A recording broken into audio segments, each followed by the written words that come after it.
welcome back to another video on the F1 Journal, and today we are reviewing and looking at the news that Lewis Hamilton has renewed his contract with the team that of course he's had so much success with until the end of the 2025 F1 season. And yeah, despite all of the rumours to Ferrari, etc, I don't think anyone was surprised by the news that Lewis Hamilton has re-signed with Mercedes. You know, it's kind of just two names who go hand in hand. Hamilton and Mercedes feels like they're going to be together for life now.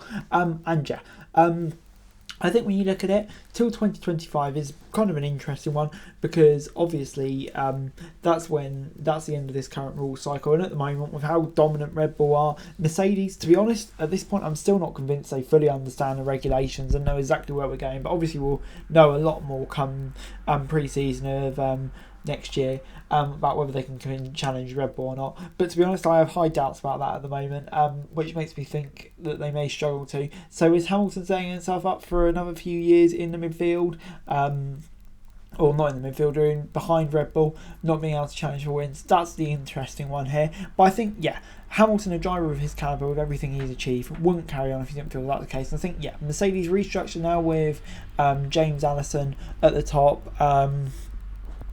Could really prove some promise going into next year and could turn things around. But yeah, at the same time, I think if that doesn't go to plan, there still would be an option for 2026 there, because obviously new rule cycle. We saw last time there was new power unit regulations and Mercedes really hit the ground running. So yeah, that would make a lot of sense. But in terms of other options where Hamilton was going, I think undoubtedly the team that's had so much connection together, Hamilton can do all of his stuff, brilliant stuff outside of the tracks with Mercedes. You know, he's got license too. So yeah, to be honest, it's no surprise to see him staying. And when you look at the alternatives, was there any real alternatives? Red Bull, no, even though Sergio Perez's seat may be under threat if he continues to underperform. Let's face it, there's no realistic chance that he would be replaced by Lewis Hamilton. I didn't think they'd have Max Verstappen and Lewis Hamilton at the same team. So yeah, I think for him to stay put at Mercedes, no other team's going to really give him a better chance. McLaren's still improving massive strides at the moment. But yeah, I don't think they'd be a better option than Mercedes, especially Mercedes being a works team and yeah, potentially coming with a whole new concept of car. And then yeah, you've just got Ferrari. It's always going to be that dream. Will we ever see Lewis Hamilton in red? It seems like the answer is going to be no.